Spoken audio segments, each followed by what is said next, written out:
Welcome to the MasterMINED Club, your ultimate gateway into the world of Bitcoin mining. Whether you're just starting out or looking to scale your operations, our vibrant community of like-minded enthusiasts is here to support you every step of the way. Join us for weekly sessions led by industry pros, where you'll exchange ideas, brainstorm strategies, and stay motivated on your mining journey. From heat management to site optimization, our monthly deep dives cover the technical know-how you need to succeed. And with access to our entire back catalog, you'll never miss a beat.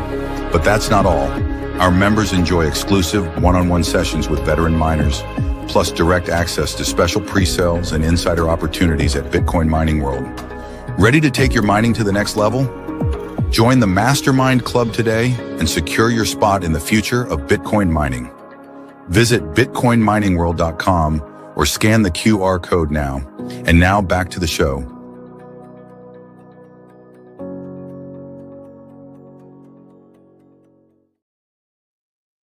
All right, welcome everybody to our webinar. We haven't done one of these in a while, but we're going to get back in the groove here. So thanks for being with us.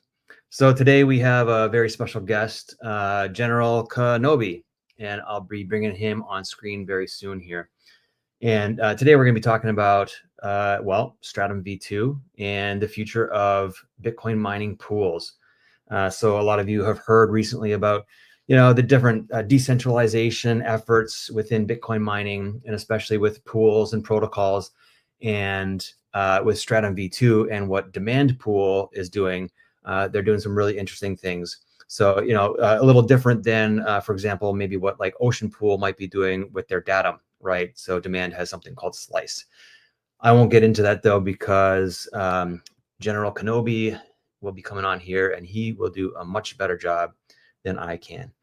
All right, so in the meantime, make sure you say hello, put your comments in the chat, in the comment box, let us know that you're here, give a little hello or a thumbs up, and make sure you have your questions ready. Okay, so before we get started, I just want to show some things here. Bitcoin Mining World is proud to have this Bitcoin mastermind. And like we said, we were trying to do this on a monthly basis. So anyway, if you'd like to go to our Telegram channel, we have Scott's Deals, t.me/Scott's Deals, or you can scan that QR code and you can find all the latest mining equipment deals. All right. So anywhere from miners to containers to mining farm sites as well. So give that a shot. All right. So another really cool thing that we have upcoming is in Dallas. So it's actually Irving, just outside of Dallas, Texas. And everybody knows about the Mining Disrupt conference, right? Well, Mining Disrupt is taking place in Texas, actually. It's usually been in Miami or Fort Lauderdale, and now this time it's actually in Texas. So Bitcoin Mining World is putting on a happy hour. You can actually RSVP there. You can see some of our co-hosts, which is ASIC Miner, ASIC Repair Parts, and EMCD, okay? And here is a QR code as well that you can use to RSVP. So just give that a quick scan, and that'll take you to the Luma page where you can RSVP. The first 200 people are free, and we are at about 115 RSVPs so far. So make sure you go there. It's either 2.tools/happy hour, or you can scan that QR code. All right, one more thing before we bring up General Kenobi.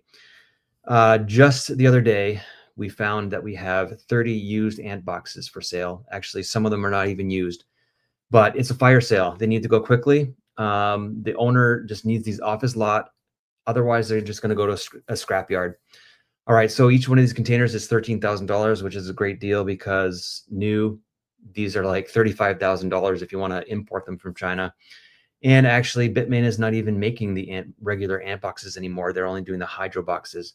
So if you want to pick up 30, you have to buy the full lot, $13,000 a piece. Contact me, Offered Scott, on Telegram. All right, let's get to it. Who do we have here? Hey, there he is. General Kenobi. I don't even know your real name, or is that your real name? Not General, right?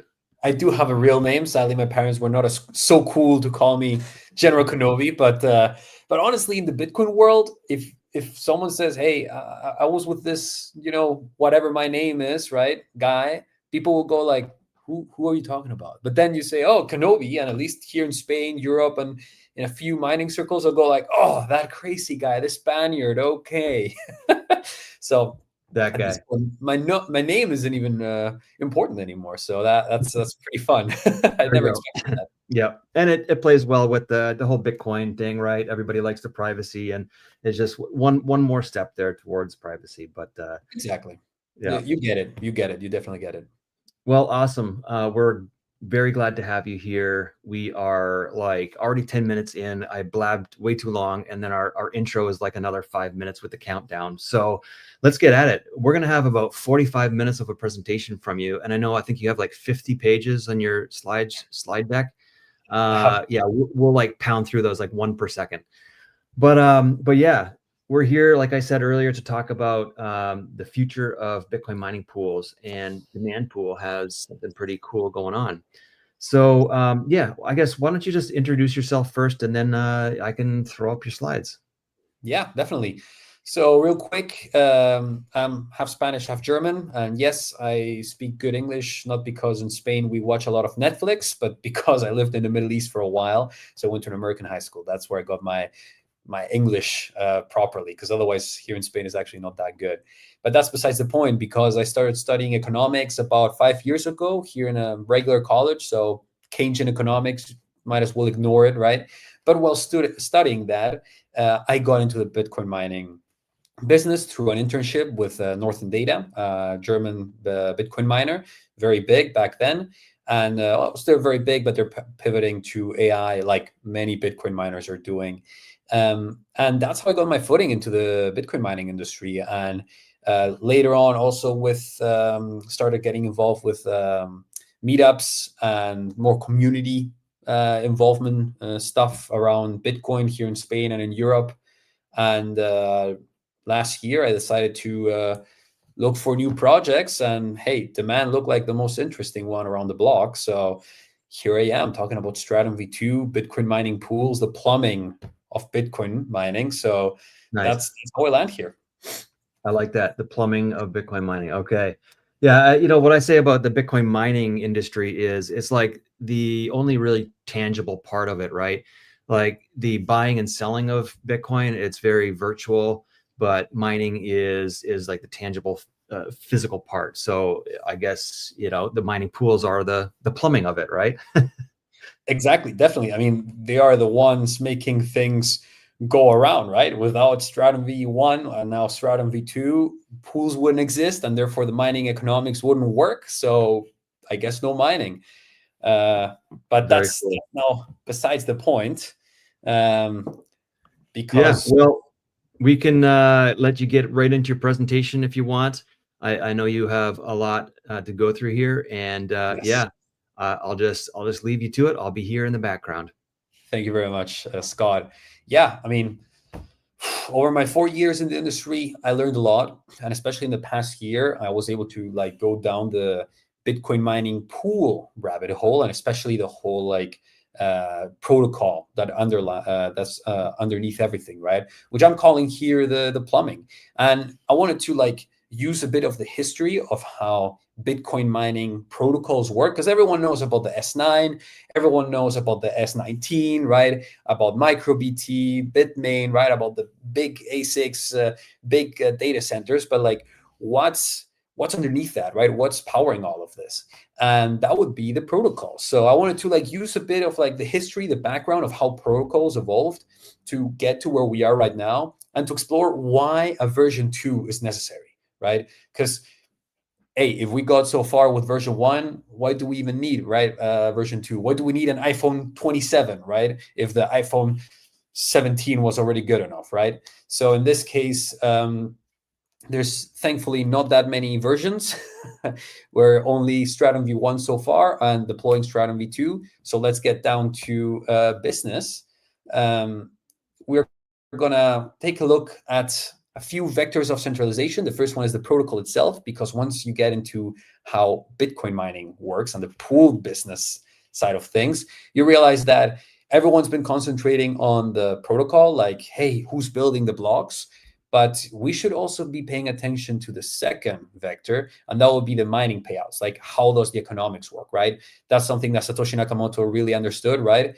It's not about just the technology, but also the incentives, the economic incentives on top of that, right? The economic layer on top of that. So then we will look at how we change that at demand. We can see Stratum V2 and Slice. Those are our proposals for fixing the mining protocol problem issue, centralization issue, and also the Slice, the mining payouts issue, which basically, once you get down to it, it's not just like a good thing to have. Like, it's not just, oh, nice, we're now more decentralized. It's also like making money for the miners, because you're leaving pennies on your way to the bank because of inefficiencies, and even potentially, as we will discover, some foul play in the mining payouts scene. And yeah, then we'll just finish it off with a quick presentation of where we're at right now at demand.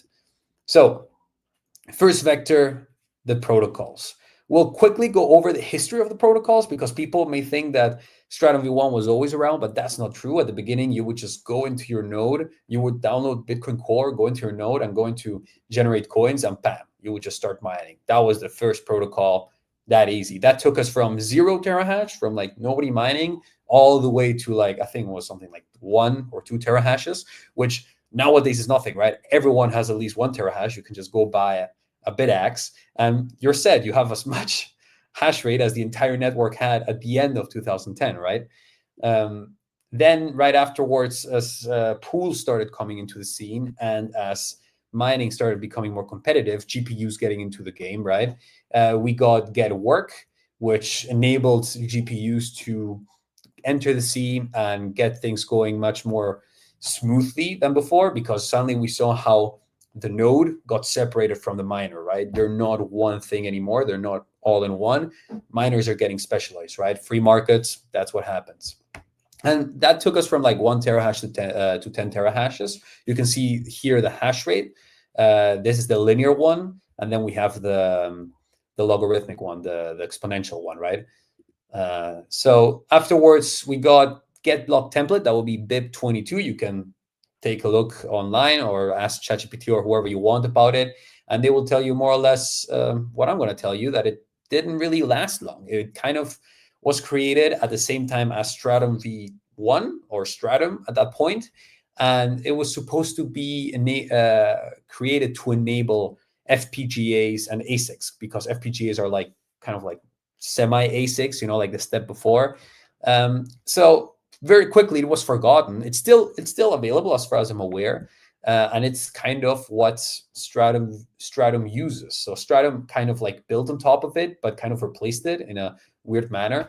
And here we have the original announcement of Stratum by Slush himself, who is also the creator of the first pool, which is very interesting. And you can see that suddenly we go from having changes every couple of years as the technology evolves to just having one protocol from the very beginning. Like, we only had 20 terahashes. Most likely everyone in this call has more than 20 terahashes running. So it's kind of crazy that we went from 20 terahashes with 1 Zeta hash with the same protocol, the same piece of software. And here we can see how the hash rate has evolved. Once again, linear and also logarithmic. And we can see that for the first year and a half, more or less, until you got to like not much hash rate, so 0.5 terahash, 1 terahash, around that area. We had the Bitcoin client, the original one. Then once we got to 10 terahashes, that's when we got the Get Work, afterwards Get Block template, which didn't last too long, and finally Stratum V1 for the rest of the time. So we went from very scrappy, moving fast, to suddenly stopping innovation, right? Like, go quickly and break things, make sure that everything gets improved and you can get that extra bit of efficiency, to suddenly like, oh, here we are, that's it. And the problem is that you can clearly see, at least on the linear one, that there's kind of like a change in pace, right? And I think most of us are also aware that Bitcoin mining before the S9 and Bitcoin mining after the S9 are two different beasts, right? Especially from like an industrial perspective, right? After 2018, 2019, that's when we started getting the big miners and everyone started actually deploying around the world big data centers. And the thing is, we were still using the same tools as we were using back when you were using USB sticks, right? So that's more or less when Bitcoin mining required a new protocol, but somehow we just didn't get around to it. So we're going to quickly look at how the machine, like your ASIC, works with a pool. And we're going to look at how Stratum V1 actually looks under the hood, because that's something that most likely many of you haven't seen before. So there's 4 main messages: subscribe, authorize, notify, and submit. Subscribe is the first message that you send. This is literally how it looks like text message. This is a copy paste, so to speak. And then the pool just says, hey, yeah, there you go. You're subscribed. This is you. This is the account. This is the miner. Perfect.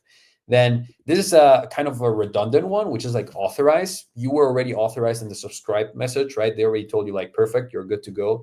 And people that are in the weeds of this, they know that this is a redundant waste of time, you know? And then we get the mining process itself.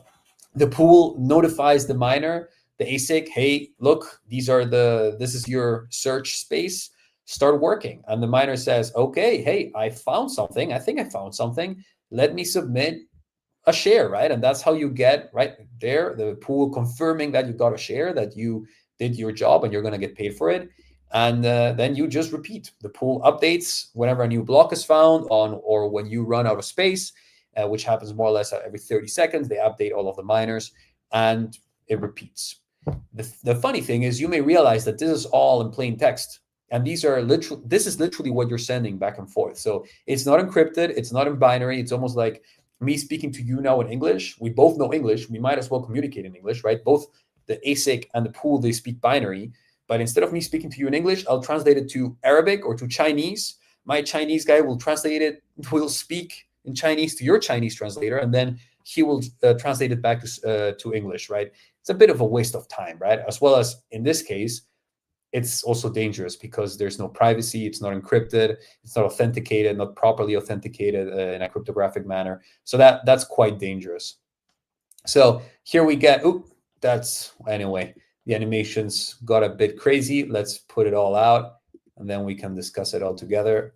Let's see here. So here's how we summarize the disadvantages of Stratum V1. There's a couple more, but you can broadly put them in these categories. So first of all, a security vulnerability. Like there's been a lot of rumors there in the industry. I've heard them over my last 4 years in the industry of like hashrate hijacking, man-in-the-middle attacks, like people believing that, hey, your network hasn't been properly secured and suddenly 2 to 3 to 5% of your hash rate is disappearing and you're not sure about it because, right, the connection is also not very stable, and the way that miners sometimes show up on the pool is not the correct one. So there's a lot of variance, there's a lot of volatility, so it's hard to also check on that, right? And even if there's no hash rate hijacking, no man-in-the-middle attacks, you still have third-party snooping. Everyone on the network knows what you're doing. You're sending plain text messages. It's like screaming in the middle of your town hall of the main street of your town what you're doing. Every second, every millisecond, actually. So that's not very private either way, right? So your ISPs, your governments, they can see what you're doing. Then from an efficiency and bandwidth perspective, like you're just wasting time, like precious milliseconds that you could be using to create shares or even find the block, right? That's not necessary. That's a waste of revenue then. We also have the centralizing vector, which tends to get the most attention. But as we're seeing already, it's not the only piece, right? It's very important, and it's going to become more important over time because the critical factor is that miners are not in control of the block space. And nowadays, miners, you are mostly selling coins. That's where most of your revenue is coming from. But in the future, once 2 or 3 halvings pass, coins are not going to be the main source of revenue because block space, like the amount of space that transactions can fit in, is going to become the most scarce material available, right? The most scarce commodity available. And you're going to have governments, institutions, banks, right? Everyone vying for your space. And they're going to want to talk to you or to whoever is in control of the block space and tell them, look, I have a lucrative deal to make for you. assure me that there's a space in your block, and I will pay you handsomely for it, right? Just so that I can have my transactions on a timely manner executed, right? So then last but not least, right, all of this inefficiency also leads to latency because of how it was written. It was kind of like put together in a garage, so to speak, with like tape and WD-40, right? And it's not really like an industrial level product, right? You would not want to have your like factory building your cars kind of like put together in a mess, right? You want some quality infrastructure running it, people that have thought about it, good development, and that's not really what you find in Stratum V1. Once you peek behind the curtain, you see that it's kind of a mess, and that every pool and every miner and every installation has their own sort of setup. And yeah, it kind of works, but at the same time, once you pay close attention to it, it really doesn't. It's almost like the whole fiat system, right? Oh yeah, it works, 2% inflation, don't look at that, it kind of works, and we explode every 10, 15 years, but don't look at that, it kind of works, right? No, we all know there's something better, right? In this case, in the financial system, Bitcoin. In this case, well, we're going to get to that. And with that, we move to what is the proposed solution. Remember, back around 2018, that's when we needed the new protocol, and that's when actually the community got together and started proposing and working on the next level of Stratum V1. So here we have Matt Corrado and a few of the guys from Braze's Pool and other developers getting together and announcing that, hey, we have now a blueprint, right? We have a blueprint of what the next 100 years of mining should look like, right? What the protocol of the future should look like. But of course, a blueprint is not the house. You have the blueprint, now you have to build the house, right? And that's when in 2021, 2022, so 3 to 4 years ago, SRI, which stands for Stratum V2 Reference Implementation, was launched as a community project, a free open source software community project to start developing, to start actually building the house. And we're very proud to say that Filippo Merli, who was the lead developer at SRI, he's the one who started it with a grant from Spiral. Here we have it being announced. He's actually our CTO, so that's pretty incredible. This makes sure that we have the best knowledge on what Stratum V2 actually is and how it works, right? How the internals work. So who better to build out a pool than the person who built out the protocol, right? And yeah, it wasn't just him. Like, just to be sure, it wasn't just him. It was a whole community effort. You can see here some of the companies that participated, from BitMEX, Galaxy, Hot8, Vintium, Brains, Human Rights Foundation, OpenSats, right? Each on their own in their own manner, they helped develop this, and we have more than 40 developers coming from all walks of life and representing all different stakeholders, from like pool developers to Bitcoin miners to third-party software like firmware, right, like Foreman and whatnot. They were also chiming in and helping out. So this is like a proper like enterprise grade solution to enterprise level Bitcoin mining, right? Industrial level Bitcoin mining. And with that, we move into, once again, animations being broken. But apart from that, so this looks pretty cool. This sounds very awesome. But what are the actual benefits for us, right? In this case, the main one, numero uno, would be miner created and controlled blocks. So miners are the ones actually building the blocks and proposing them and mining on them. So you would be the one who's in control of the block, and you would be the one getting the calls from all of the big institutions wanting to throw money at you, right? Not the pools. Then secondary, binary and specified communication, meaning we are not wasting time. We are not wasting messages. We're not doing redundant computing. Like, every single byte has been thought of, and every single byte has a very specific purpose. And not just every single byte has a very specific purpose, but it's also in binary, so in the language that machines speak, and it's also encrypted. So nobody can like get in the middle, steal some of your hash rate, try to snoop on what you're doing. They have no idea what you're doing. You go from screaming, shouting in the middle of Manhattan what you're doing with like LEDs and everything, to going off grid, so to speak. Nobody knows what you're doing. You're another encrypted message package in the whole internet grid relay network, right? And the third point, which I already went through, is this encrypted and authenticated communication, right? As I said, no risk anymore, no third-party snooping, so you have privacy, no hash rate attacks, perfect, no hash rate hijacking. That's what we want, right? So that was the first vector. That's the protocol, that's the technology. But as we know, technology is only one part of the issue, not just from a decentralization perspective, but also from a mining, like operational business perspective, right? On how to make mining a profitable business, right? So in the mining payouts section, so to speak, vector, attack vector, we have FPPS as the main enemy. And people may not know this, may not be aware, unless you've been around like Scott for like ages. You may not remember a time where FPPS was not the leading and almost only payment solution. But that wasn't always the case. At the beginning, Bitcoin mining, there were all types of solutions, from PPLNS to prop mining to PPS and many others like quadratic and crazy stuff, which we don't need to get into. This is from an academic paper and analyzing how mining pools evolved on their payments systems. And yeah, you can see here FPPS appeared just around 2017. And in a way, it's kind of what happened back then is we went from pools being just a cooperative system for miners to start getting blocks. So just a simple, cheap, a working payment system or payment distributions mechanism, right? That you can see it on the gold here with Indiana Jones, to being replaced with an expensive insurance policy. That would be FPPS, because even though from end user perspective, you're still getting payments in a more or less regular manner, on the back end, there were quite a few hefty changes that actually make this made the pools completely change industry.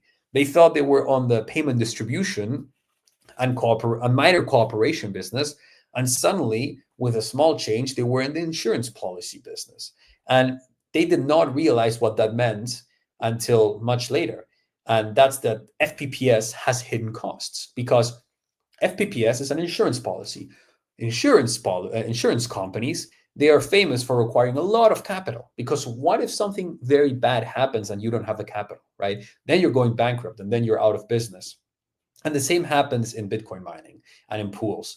This is from a very good paper from Minnie Rosenfeld in 2011 on how Bitcoin mining pools work. You don't even need to understand this, because I'm going to simplify it for you. It's basically a rule of thumb, how to know how much Bitcoin in reserve, so like just sitting there idle, pools need. You can take a look at the Coinbase reward, in this case 3.125, let's say 3 Bitcoins per block, multiply by 200, and then multiply by the amount of hash rate the pool has. So if the pool has 1 exahash and it's an FPPS pool, it would need more or less 640 Bitcoins in reserve. And the crazy part about this is that that's a lot of Bitcoin just sitting idle there, just in case something goes wrong. And we have already seen a few pools over the past 5 years going bankrupt, like Poolin or BTC.com, and having to be bailed out by other pools, right? And the thing is, what people don't realize is that this Bitcoin sitting idle on the back end, making sure that there's always capital to feed the miners, right? This insurance protocol, it requires a return on investment, right? Because you could be putting these Bitcoins on some lending platform like Firefish or Debify or Ledin, and then getting a percentage on it, right? Or you could be putting it in some, I don't know, whatever. Big pools in the pool business, they're well connected, and they can definitely find better places to put their Bitcoin to work, right? And get more Bitcoin in return. So they will need to justify a reason for having this Bitcoin in reserve, right? They need to get a return on their investment. And I did some quick calculations for you guys. And that's basically the fact that if they want to get a 3% rate of return on their Bitcoin, they will need to be charging a real fee of more or less 10%. So 10% of all of the Bitcoin, of all of the hash rate being turned into Bitcoin, passing through their pool, in order for them to get a decent, a normal, a correct return on their Bitcoin, and therefore make it worth their while, because otherwise the people putting that Bitcoin, they would go to another business, right? Like an exchange, for example. In order to make it worth their while, they need to be charging 10%. So a real fee of 10%. They're going to say, that's impossible. My pool charges me 2%, 2.5% tops, 4% if you're going crazy, right? They're not charging me 10%, but that's where the trick with FPPS comes in. And it's the fact that FPPS, there's no one FPPS. Like every pool has a different formula, and most likely they're not even telling you how their formula works, because they have their quirks, they have their things. And so you end up in a system where you cannot verify, right? You cannot you cannot do the Bitcoin thing of don't trust, verify. You have to basically trust them. You got to trust the pool, some black entity, some black box entity that you have no way of controlling. You have to trust them that they're kind of paying you what they promised. But hey, if you want to check, there's no real way for you to check, right? And the problem is recently we saw that a different pool did an analysis on the difference in payouts between a PPLNS pool and an FPPS pool.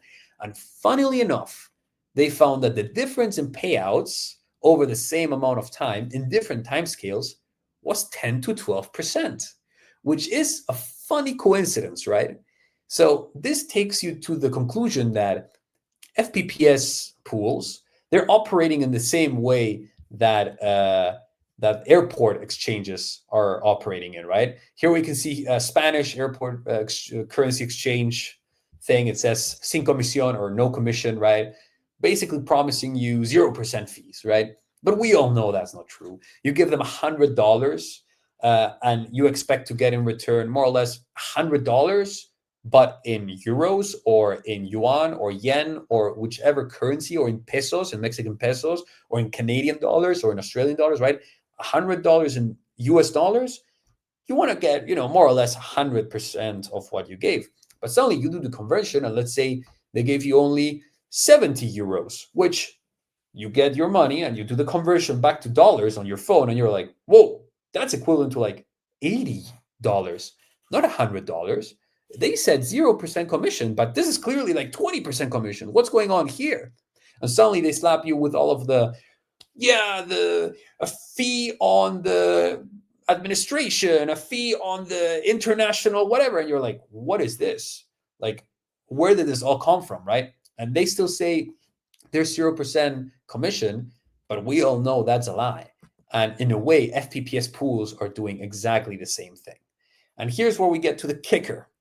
And that's the fact that FPPS is basically dead in the water. So the days of FPPS being, everywhere are numbered. They're coming to an end, because when you're in insurance, the more there's volatility, the more reserves you need, the more Bitcoin on reserve you need, meaning that as halvings happen, fees will become a more important part of a block, right? So everything will become more volatile. We can see here that the fees are very volatile compared to the Bitcoin, the Coinbase, right? Here we had 50 Bitcoins, here we had 25, here 12.5, 6.25, and now we're here, right? These are very stable. In comparison, fees are crazy, right? So what we see is that as fees go up, volatility goes up, right, in importance.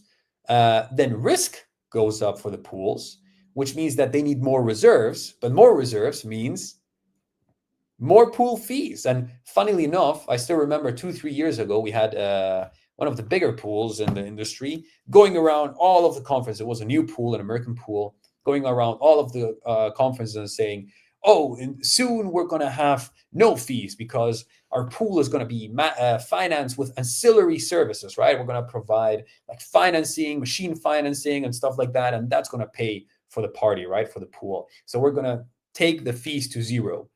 Funnily enough, 4 to 5 months ago, that very same pool was increasing their fees for everyone in the pool. Meaning 2-3 years later, they realized that they were not in the pool business, they were in the insurance business, and they realized they were losing money left and right. And now they got to increase the fees. They got to somehow not go bankrupt, right? And who's paying for the party? Well, it's not them, right? So that's where we get to the solution. In our case, we propose Slice, which is a way to make PPLNS adapted for the future of mining. So this way, you only get paid what you deserve, not more, and also not less. You're also not paying the party for someone else mining less efficiently. So very basically, we divide the time in which miners are mining, and we create these like little slices of time, and everyone there is equal. We've weighed them equally amongst each other, and then later on, they all get equalized, so to speak. Like the different slices, they all get like averaged out to the same level, and then whoever was mining less during that time, let's say someone wants to mine empty blocks because of some reason they don't want to participate on the fees, then you will be getting more reward, they will be getting less, and at the end of the day you will be getting what you were working for, while other miners choosing their own blocks without spam, or blocks without these transactions or those transactions, or blocks without transactions, they will only get paid their own like what they deserve, right? So you don't have to pick up the slack for someone not being as financially responsible as you, right? And there we go. Okay, here, and in order to like avoid the volatility of PPLNS, we're dividing out the payments over more or less 8 blocks, meaning you will be getting paid over 8 blocks, which means that even if you do demand response, you will still be getting the full value of your share, right? So that's pretty incredible, because there were problems in the past of big miners leaving other pools because they were not able to engage in demand response. And thankfully, you can follow the QR code, and well, the link if I end up sending the PDF around, but you can at least use the QR code with your phone to go to our blog, where we explain both how Slice works with more detail, and even these images over here. So you can take your time, you can pass it through ChatGPT so that he can give you some more idea of what's up. And you can also look at in our blog how we work with demand response, and why ancillary services are going to work with Slice, right? So you're going to be able to be your own miner, creating your own blocks, and also participate in demand response, in ancillary services, in heating greenhouses, or whatever you want to do, right? We do not want to get in your way in mining, right? So with that, what are the incentives for you? We already went over them. So here it is. It seems like the animations are not working with me today, but that's all right, because the summary is we did an analysis with the Stratum V2 team, with the SRI, with the other developers still working at SRI, right? On all of this that we've worked on, how profitable does that turn out to be at the end, right? And for example, we saw that stale shares or rejected shares basically disappear, like they go to zero. Well, not zero, but like you can see here, from stale shares going from like 0.2% to only 8, right? So it's 191 to only 8 out of 91,000. And especially with the job declarator, this is the tool that enables you to create your own blocks, right? So this is actually pretty awesome, because it means that the more you lean into how Stratum V2 was built, and the more sovereign you become, and the more independent you become from the pool, the more efficient you become, which is quite incredible, right? And then, so just that's from stale shares perspective, right? Because every stale share basically means, hey, you would have gotten paid for that one, but not anymore, right? That's literally the definition of missed revenue. So missed revenue, no more. And on the other end, latency and inefficiencies, right? Stuff where like a new block has been found, but it takes your miner, let's say, half a second to like update to the new job. Imagine you found a block during that time, right?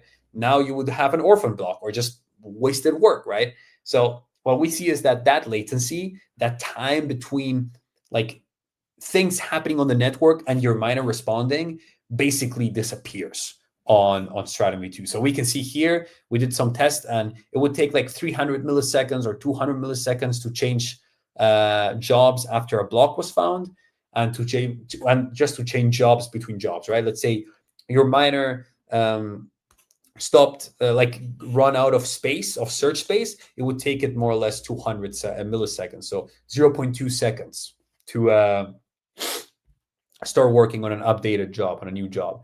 Meanwhile, with Stratum V2 with no job declarator, meaning you using, like you as a miner using Stratum V2 just for the encryption and for the specification, that already brings it down quite a bit to like 50 milliseconds, 57 milliseconds. But if you start using your own node and you start using your own infrastructure to build your own blocks with a job declarator, these numbers are like, it's incredible, right? 1.42 milliseconds and 2.44 milliseconds. This is like absolutely incredible. That's basically saying zero, right? The improvement from 300 milliseconds to 1.4 is incredible. And all in all, we did an analysis. I believe, there we go. You can scan the QR code over there. Like, as you see, we're very transparent here. We like to share our sources. We like to share our work at demand. And you can check a report that we did with the Stratum V2 team, well, the SRI team. And you can see that more or less we accounted for more 7.4 net profit gain. So like, this is especially important for the miners that have the thinnest margins, you know, the ones that are mining on old machines or on expensive energy. This is where it matters the most. But also, even for miners that are mining with cheap electricity and new machines, it also helps, right? Like, more revenue, more profit is always positive, right? I don't think anybody ever complained about that. And we're going here for the end. So yeah, quick summary recap for everyone at home looking. Less stalled shares, lower block latency, no hash rate hijacking, and no empty blocks, right? This all means more profit. Once again, the link right there, the QR code for you guys to take a look at it. Then Slice, why do we like it? Why do we push it? In this part, we are. It was very important for the founding team that the payment method was fully transparent and auditable. So no hidden shenanigans going on. You can actually audit us and like prove that it's fair. Not just, hey, trust us. Don't worry, trust us. Don't look into it. No. Please look into it. Like, challenge us, please. And also decentralization friendly, right? Because PPLNS without job declarator, then you're just back at centralized town, so to speak, and we don't like that. And all in all, it turns into more money. And Stratum V2, we are the first pool to do the demand. We're the first pool to do Stratum V2. Here we have our two founders, Alejandro on the left. He has 10 years of Bitcoin mining pool experience. So he has been working in Bitcoin mining pools for the past 10 years. And Filippo Merli, he was the developer, the lead developer at SRI. And I believe, if I'm not wrong, here we can see the news of when we launched. And I think that's more or less it. Apart from other extra, let's say, niceties, extra features, we're working to also increase the amount of transactions going through our pool that pay extra. And transparent, auditable, Slice. And also, as a pool, we don't want to, like, we know that other pools also have their own mining operations and they're competing with their own miners, and that can lead to like wrong incentives potentially, or at least, you know, questioning yourself what's happening. And in our case, we have it very clear that we want to do pools right. Like, that's something Alejandro said from the beginning. We're only getting into the pool business. Doing a pool right is already hard enough. We just want to be a good business partner and help you make more money, and that's it. And not muddle the waters. And with that, I think, all of this meaning more BTC per ASIC, perfect. Et voila, that's it from us. That's the whole presentation. And thank you very much for having me. Absolutely. I'd like to we have away. Time for Q&A. So I've seen some comments here in the peanut gallery. I got some good ones and maybe just some clarifications as well. So Ron asks, how does this fee work when you mine to a private node? What is the difference between a private node and just making it public, other than PPLNS logic? So I imagine by private node, you mean the job declarator, right? I'm going to imagine, unless he can send a message, like quickly send a message again. Okay, so he says, clarify, other than tracking user shares for splitting payouts, what's the difference between a private node moving to a public node then what's the difference between a public node and a public pool? Is it just share management? I feel like we're missing like definitions of what each thing is. I feel like. All right, Ron, if you're listening still, let us know. Okay, another comment from Ron. So does this mean that difficulty really means the size of the search space you are assigned? No, that's the nonce and the extra. Well, nonce not anymore. It's the extra nonce and so they send you information like the previous block hash, like the Coinbase the address. Apologies, the address that you have to send it to, and a few other key details. Also, like lately, also a Merkle tree so that you can, or the first few leaves of a Merkle tree so that you can do your own extra nonce search base expansion. Because like the nonces, if you think about it, the nonce is 2 elevated to 32, if I believe. That's more or less 4 billion numbers that you can go through. And the problem with that is your bidax, like your 1 terahash miner, goes through that search space in 4 milliseconds, right? You're doing 1 trillion searches. 1 billion is 1 millionth, so divided by 1,000, right? You have 4 billion, that means 4 milliseconds. So your bidax rushes through the whole non-space in no time. And you do, like, it would be very inefficient to be sending node equals Bitcoin node to Bitcoin node that you run privately or possibly publicly. So if you run to a public node, meaning they are the ones creating the block templates, then that's basically how mining pools work right now. Like every mining pool has their own node and set of nodes distributed around the world, and they're the ones deciding the blocks. And you're, as a miner, you're just a mercenary. You're not you're not sovereign. You're just like a 9-to-5 worker, so to speak, right? You have a boss that tells you, go now, send some emails, and you just go send emails, so to speak, right? Yeah, is that kind of the difference in, I've heard other people say, the difference between a miner and a hasher? Correct, Scott.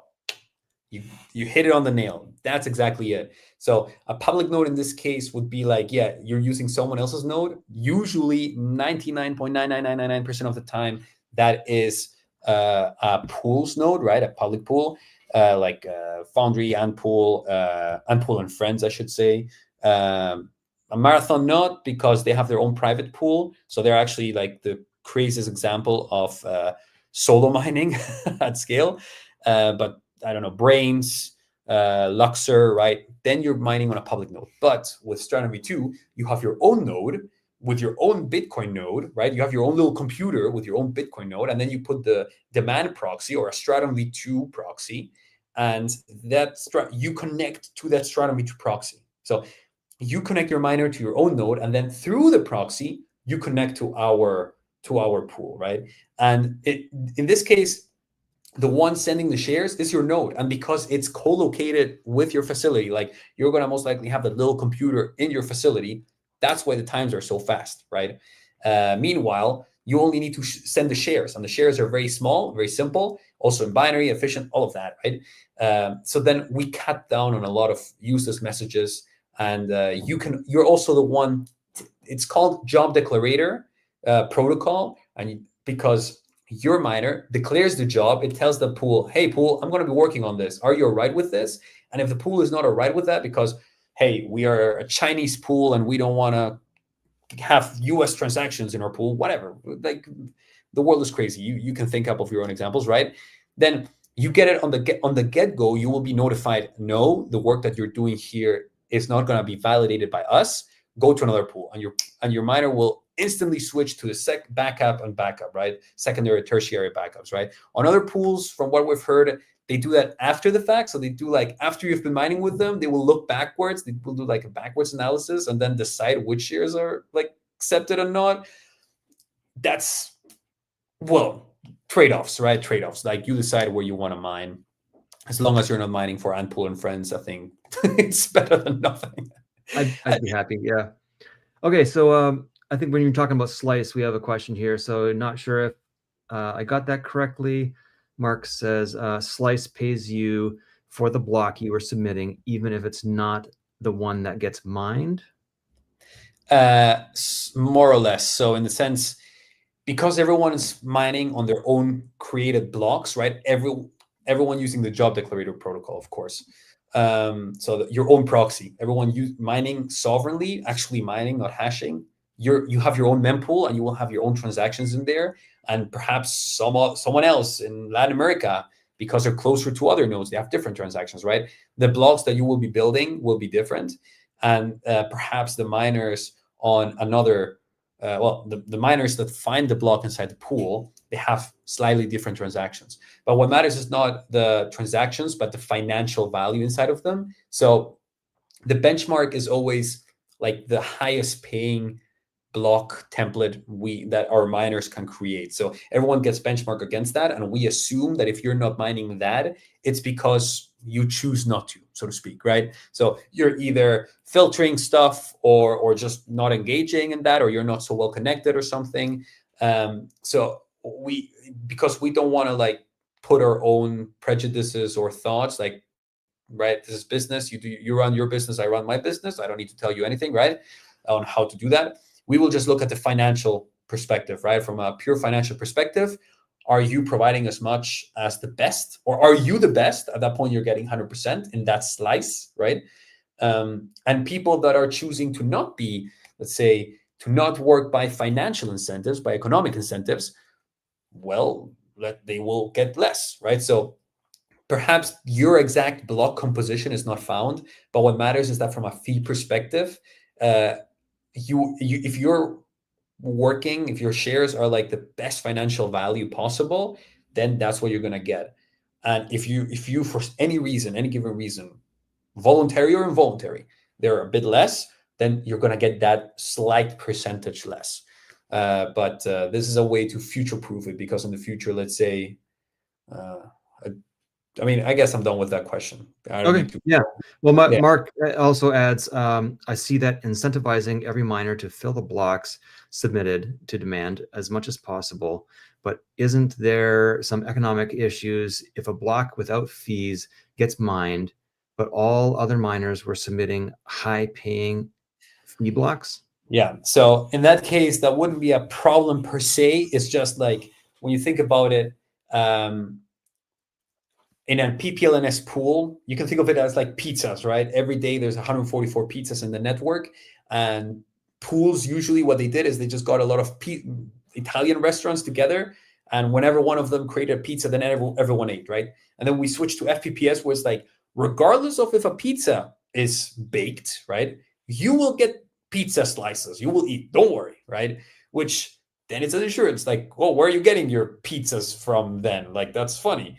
But with PPLNS, with this new PPLNS, is like, look, that restaurant was working much more. Therefore, once any one of us finds a pizza, they will get a slightly bigger share, right? Like their slices will be a slightly bit bigger, so to speak, right? So what would happen is then everyone else, like everyone in the pool, once the block is found, they will just subdivide the Bitcoin, the transactions in that block, according to the weight of their shares in the time span. So yes, you could say that then at that point, everyone would have less Bitcoin, like would make less Bitcoin, but the ones primarily punished, so to speak, would be the ones that were mining without fees. Because out of the lesser fee block or lesser paying block that they got, they would be the ones getting the least amount of it, right? So, but hey, that's your prerogative, right? Like you decide that, right? It's your business. You have your economic incentives, and perhaps you have other incentives that supersede your economic incentives, right? Perhaps your values make it more important, and you're willing to mine in this way. Then so be it. So be it. But we don't need to pay for your party, so to speak, right? But what we're not doing, how can I get information on this topic? Well, demands.work. I don't know where I can post it, but otherwise this is going to be filmed. I put a few QR codes on screen, and you can like scan those, and that will take you to our blog. DMND actually. Let's see, DMND. Oh. Apologies. No worries. I should have clarified. DMND. There we go. We were so cool, we decided to drop the vowels. DMND.work. You can find us there. Otherwise, follow us on Twitter, LinkedIn, and yeah, we try to go to as many conferences as possible to like show that, hey, we're not hidden, right? Like we exist, like it's real, right? So yeah.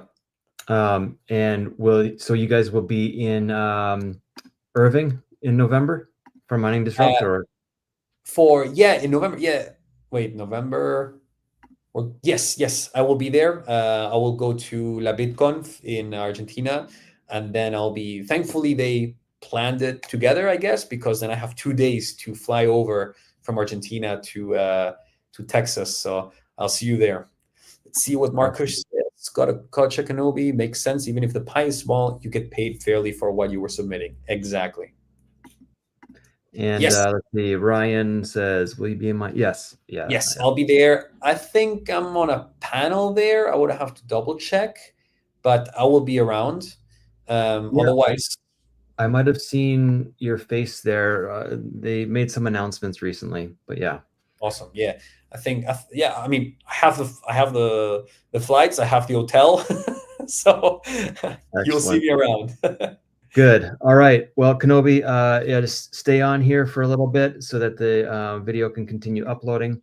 And I'm just gonna do a couple of last things here. Again, reminder: if you want some mining deals, go to Telegram, Scott's Deals. Okay. As well, we do have the happy hour. We were talking about Mining Disrupt on the Wednesday night, the night of the first night, not the night of the pre-party, but we do have this party here on the Wednesday. You are all invited. So you can scan this QR code or go to 2.tools/happy hour. And that is that. All right. Thank you for joining us in the MasterMINED Club, your ultimate gateway into the world of Bitcoin mining. Whether you're just starting out or looking to scale your operations, our vibrant community of like-minded enthusiasts is here to support you every step of the way. Join us next week where you'll exchange ideas, brainstorm strategies, and stay motivated on your mining journey. Thank you for joining us, and tune in next week.